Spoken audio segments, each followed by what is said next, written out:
Pokemon. Wow! Would you look at that? It's like a whole new room in here.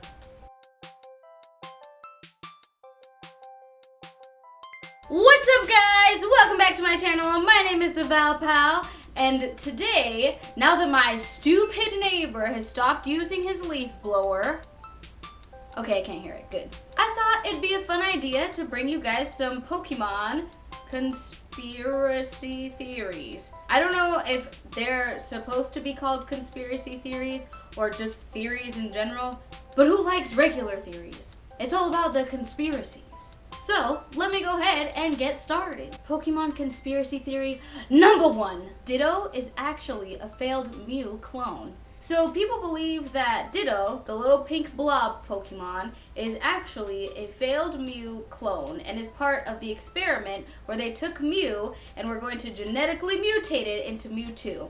So some evidence to back this up is the fact that Mew and Ditto both know the move Transform, whereas Mewtwo does not. Some further evidence to support this is Ditto can be found in the Pokemon Mansion on Cinnabar Island, where the experiments for Mewtwo were taking place and where Mewtwo was created. The next conspiracy theory, or theory, actually kind of makes a lot of sense. In this theory, it is said that Gengar, the shadow Pokemon, is actually the shadow of Cleffable. Now, if you put Gengar and Cleffable next to each other, their physical appearance resemble each other quite a bit. If you kind of straighten out Cleffable's little tuft of hair and her cute little swirly tail, they would essentially become spiked crazy hair and a spiked tail, thus creating Gengar. Up until Pokemon X and Y, I believe, Cleffable and Gengar in battle could not use stab attacks on each other. Think about it. Have you ever tried to attack your own shadow? Another thing people believe about Gengar is that his name originated from the word doppelganger. Doppelganger, Gengar, amazing! So in this video, I'm going to be going back and forth between theories that make a lot of sense and theories that don't. But I mean, conspiracy theories are fun, alright? Don't go pooping on my party. Now this theory is a little bit more far-fetched than the others, and that is that Pikachu is actually Ash's father. So Ash's father and Professor Oak were actually pretty close buddies. They used to work in the lab together and experiment, and some people think that while Ash's father was actually helping out Professor Oak with an experiment, either involving Pikachu as the specimen or involving Pikachu as the source of power for the experiment, somehow Ash's father got caught in between everything, thus his soul or essence and being was put into a Pikachu. This Pikachu being Ash's Pikachu. This would somewhat explain why Pikachu doesn't want to evolve, does not like being inside of a Pokeball, and has some sort of grasp on the human language. It may also explain why Pikachu was actually kind of violent when it was first introduced to the world. Pikachu, or Ash's father, was confused and scared, and being in a new body that he wasn't quite sure how to control, he kind of lashed out a little bit and didn't really know what he was doing. It might also explain the fact that Ash's mother, who was very overprotective and very overbearing, would let her 10-year-old son go on his Pokemon journey alone, because she knows that Ash is not a girl, that he is safe in the very capable hands of his own father. Not necessarily one that I believe, but again, we're just having a good time here. On to the next one! Voltorb is actually a possessed Pokeball, possessed by Haunter. Now, if you put a picture of Voltorb and Haunter next to each other, the eyes are very similar, if not exactly the same. The theory goes that Haunter actually possessed this Pokeball and got stuck inside of it, which is why you're missing the little button on the classic Pokeball to open and close it on the Voltorb. It might also explain why Voltorb always uses the move Self-Destruct, because Haunter is just so frustrated and aggravated that he just wants to blow himself up. And literally me every day, Haunter. I can't tell you how much I relate. This one's one of the more popular theories, and it is that Cubone is actually a baby orphaned Kangaskhan. If you've ever seen a Kangaskhan, you know that it carries the cute little baby in its little pouch. Well, the theory goes that that orphaned baby then wears the mother's skull, causing it to evolve into Cubone. In a few Pokédex entries quite a while ago, it is said in the description of Cubone that Cubone is actually an orphaned Pokemon. Makes some sense. Also, if you think about a Slowpoke and how it requires a shelter to clamp onto its tail to evolve into a Slowbro, it's not that crazy of an idea that a baby Kangaskhan may need its mother's skull to evolve into a Cubone. I don't know. On the contrary, people also believe that Cubone actually hunted Kangaskhan, and that the Cubone tribes from back in the day would hunt the Kangaskhan, then wear the skull of its kill on its head as a headdress, and that the Cubones these days are just wearing the headdresses of their ancestors. It kind of makes some sense too, because if you think about it, Cubone uses its little bone as a boomerang, and boomerangs are used to hunt kangaroos, Kangaskhans.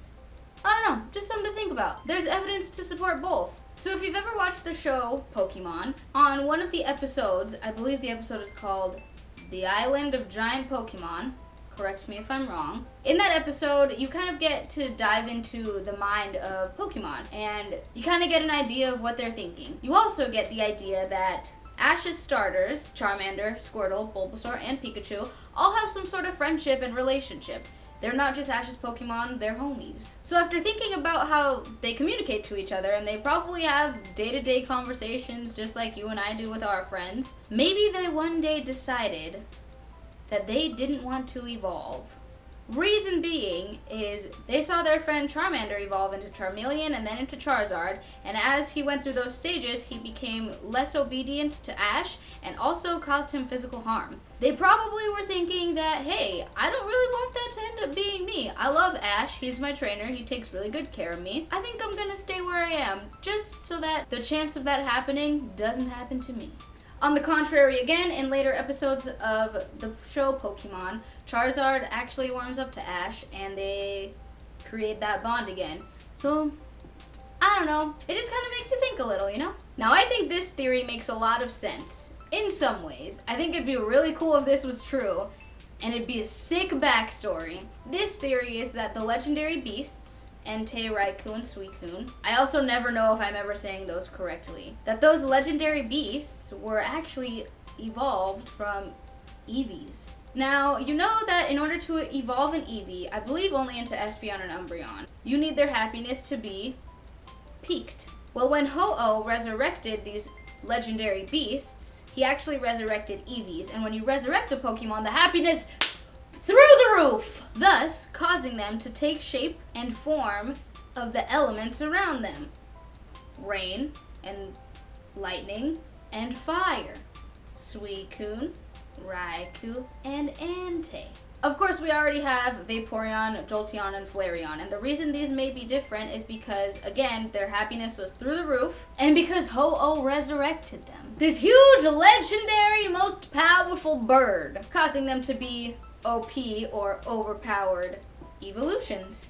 Like I've been kind of doing before, each theory has more than one side. On the other side of this theory, in order to evolve Eevees into an Umbreon or Espeon, you know, you train it during the day and evolve it during the day for Espeon, you train it at night and evolve it at night for Umbreon. Let me tell you, in Pokemon Sun and Moon, I trained all night to get myself an Umbreon, and then my Umbreon ended up evolving into a Sylveon. And I cannot tell you how many times I had to turn off my game and start from scratch because I was not about to have a Sylveon. We all know that that happens. So, being that the resurrection of these Eevees, or legendary beasts, happened overnight, wouldn't you think the result would have been overpowered or OP Umbreons? Now, I'm all about that kind of world. This theory is that Ash, after the second episode of the television show, when he is running from the Spearow and gets electrocuted by Pikachu, he's actually put into a coma. In this coma, he continues to dream about the Pokemon world where he is a Pokemon master, which would kind of make sense of why Ash never really ages, and which would also make sense as to why Ash is a Pokemon master, when we all know Ash isn't the best at Pokemon. In this theory, a lot of fans also believe that everybody that Ash comes in contact with in the series represents a part of him that he has to overcome. He has to overcome these parts of himself to essentially wake up from his coma. The first part, I believe. I don't know about the second part. There was some words thrown around in what I was reading up on as far as Pikachu representing Ash's humanity and Brock representing Ash's sexuality. A bunch of different things that I didn't quite dive too far into because it wasn't something that I necessarily believed. And our last theory for this video is that Pokemon are the result of a nuclear war. Now this theory takes the world and the animals that you and I live in, adds a little bit of some nuclear matter in it, and poof!